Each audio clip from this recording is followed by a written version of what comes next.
Welcome to the Terrible Take, a daily segment telling Steelers Nation what's on our mind. I'm Alex Kozora.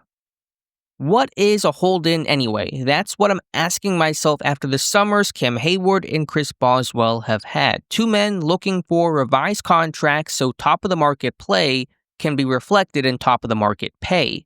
Adam Schefter dropped word of both their requests mid-training camp, and everyone assumed it was a hold-in. So when Heyward returned to practice earlier this week, and Boswell kicked in the preseason, the hold-ins were declared over. But did they ever start?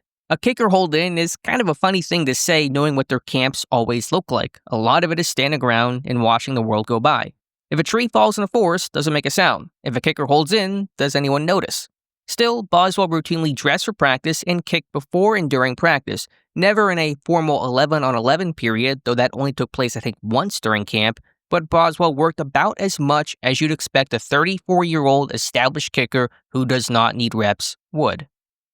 Heyward's absence was more noticeable. During team period, he only worked during the acclimation days of training camp, the first four, before doing only individual work, if not outright resting, the rest of the summer in Latrobe. But for a hold-in, practicing at all with the team is uncommon, if not unheard of. TJ Watt sure did not do that in 2021.